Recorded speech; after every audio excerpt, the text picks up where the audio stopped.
2024-25 সেশনে যারা ভর্তি পরীক্ষার্থী আছো, যারা ইংলিশ নিয়ে টেনশনে আছো, যারা অনেক দিন ধরে ওয়েট করছিলা যে আইজান ভাইয়া কবে আসলে এরকম একটা কোর্সের ব্যাপারে বা সাজেশনের ব্যাপারে জানাবে, যেটা বিগত বছরগুলোতে দেওয়া হয়েছে। তো এবছর সেই ইংলিশ ইফেক্টিভ সাজেশনের নাম হচ্ছে আমাদের ইংলিশ রিমার্কেবল সাজেশন।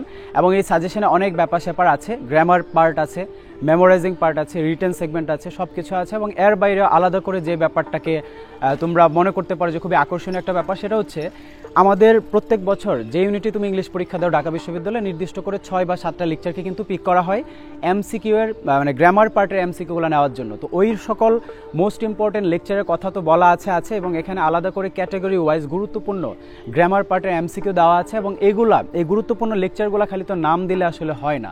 তো এর আগে শুধু আমি নামই দিয়েছি বা এরকম, কারণ আমি যদি সাজেশনের মধ্যে এত কিছু দিতে চাই তাহলে ওটা আসলে বই হয়ে যাবে। তো এবছর যেটা করা হয়েছে বা যেটা করা হবে আসলে শুধু সাজেশন না, সাজেশনের সাথে সাথে তোমরা যে ব্যাপারটা বা যে অ্যাডভান্টেজটা এখানে পাবে সেটা হচ্ছে যে আলাদা করে 10টা সাজেশন ভিত্তিক গ্রামার ক্লাস দেওয়া হবে। এবং এখানে 10টা ক্লাস হচ্ছে সেই সকল 6-7টা লেকচারের উপর বেস করে যেই 6-7টা লেকচার থেকে প্রশ্ন আসবে। এবং এর বাইরে যেটা দেওয়া হবে একটা দুর্দান্ত বেসিক ইংলিশের ক্লাস দেওয়া হবে, অর্থাৎ একটা ক্লাস করেই তোমার সেই ক্যাপাসিটি হয়ে যাবে, অর্থাৎ তুমি যে কোনো টপিক তোমাকে তখন বোঝানো হলেও তুমি সেটা বুঝতে পারবে। তো সেই বেসিক ক্লাসটা যারা আমার ক্লাস করে বা কোচিংয়ে যারা ক্লাস করে বা ইউটিউবে যারা ভিডিও দেখেছে তারা কিন্তু জানে যে আমি আসলে কিভাবে দেখাই। সো একটা ক্লাসই আসলে এখানে আমাদের বেসিক ইংলিশের জন্য যথেষ্ট।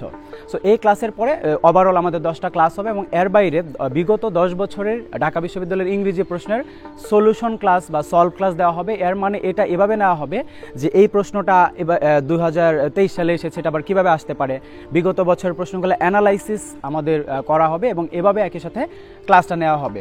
এবং এর বাইরে 5টা মডেল টেস্ট নেওয়া হবে একদম ডাবির স্ট্যান্ডার্ডে, অর্থাৎ ঢাকা বিশ্ববিদ্যালয়ের প্রশ্নের প্যাটার্ন বি ইউনিটে যেমন হয়, সি ইউনিটে যেমন হয় সেরকম স্ট্যান্ডার্ডে প্রশ্ন দিয়ে তোমাদের পরীক্ষা নেওয়া হবে, মানে মডেল টেস্ট নেওয়া হবে জাস্ট তোমাদেরকে যাচাই করার জন্য। এবং এর বাইরে 100 নাম্বারে শুধু গ্রামাটিক্যাল এমসিকিউর উপর ভিত্তি করে পরীক্ষা নেওয়া হবে। তো এই ব্যাপারগুলো এখানে পূর্ণাঙ্গভাবে তোমরা পাবে। এবং এখানে এই ডিউ ইংলিশ ক্র্যাশ কোর্স, এটার নাম হচ্ছে ক্র্যাশ কোর্স। এর মানে এই না যে এটা আমাদের কোনো ছোটোখাটো কোর্স বা এরকম। ক্র্যাশ কোর্সের মানে হচ্ছে যে একদমই ধরো যে কম্বাইন্ড এফোর্ট যখন একটা ইমিডিয়েট সময়ের মধ্যে দেওয়া হয় তখন ওইটাকে আসলে আমাদের ক্র্যাশ বিষয়টা দিয়ে আসলে বুঝিয়ে থাকে। সো এটা ক্র্যাশ কোর্স মানে এটা ইংরেজির পূর্ণাঙ্গ কোর্স। অর্থাৎ এতদিন পরে আসার কারণ হচ্ছে তোমরা অলরেডি বিভিন্ন জায়গায় কোর্স করে ক্ষতিগ্রস্ত হয়ে গেছো হয়তো বা বিভিন্ন জায়গায় প্রাইভেট পড়ছো, বাট মনে হচ্ছে যে না ইংলিশটা আসলে তোমাদের তেমন কনফিডেন্স কাজ করছে না ইংলিশের প্রতি, বা ওরকম মনে হচ্ছে না তোমাদের।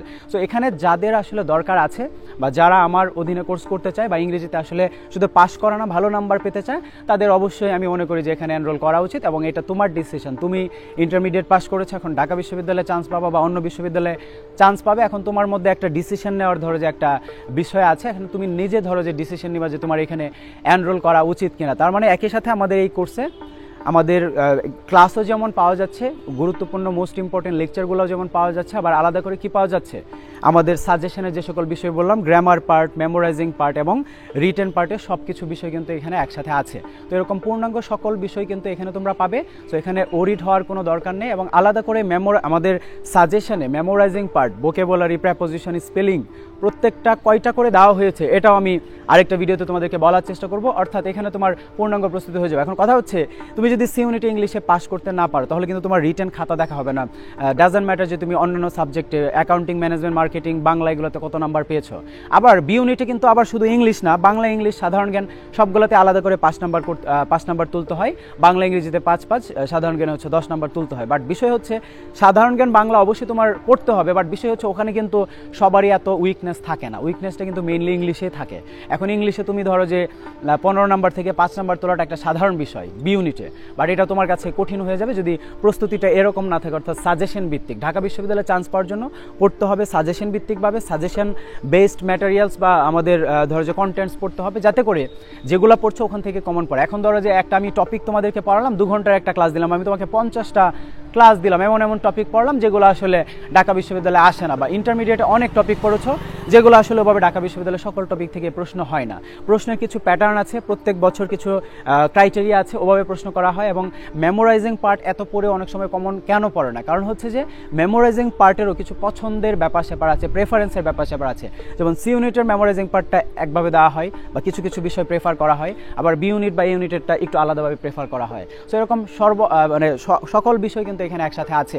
এবং এখানে আরেকটা সুবিধা হচ্ছে তোমার বি ইউনিটে যারা তারা সি ইউনিটও পরীক্ষা দিবে, সি ইউনিটে যারা আবার বি ইউনিটে পরীক্ষা দিবে, তোমার একের সাথে 2টা ইউনিটের কিন্তু ইংরেজি প্রস্তুতি হয়ে যাচ্ছে। সো এখানে এনরোল করার নিয়ম হচ্ছে, এখানে দেওয়া আছে সব কিছু, যে কত টাকা আমাদের এখানে কোর্স ফি আছে, এবং ধরো যে কীভাবে যোগাযোগ করতে হবে, যে নাম্বারে যোগাযোগ করলেই হবে।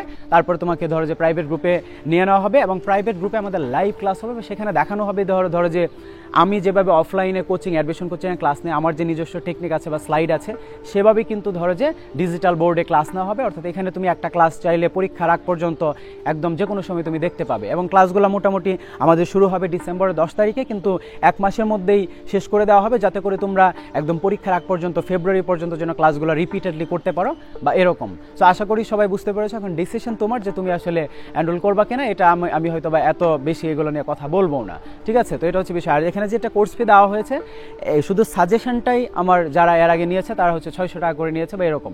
তো এটা কোর্স ফিটা আসলে খুবই সাধারণ একটা বিষয়। এটা ফ্রিতেও চাইলে দেওয়া যেত, এখন ফ্রিতে ধরো যে দিলে তো তোমাদের কাছে ব্যাপারটা আসলে ভ্যালুয়েবল লাগবে না। তো যার জন্য একটা এখানে ধরো যে একটা ব্যাপার স্যাপার আছে। সো এটা তোমার অবশ্যই ব্যাপারটা বুঝতে হবে, ব্যাপার হচ্ছে আমাদের গুরুত্বটা বুঝতে হবে, এটা হচ্ছে ব্যাপার। সো এখানে যা যা বললাম বিষয়গুলো তুমি দরকার হলে আবার দেখে ভালোভাবে ডিসিশনে তারপরে তুমি এনরোল করার থাকলে তুমি অবশ্যই করবা।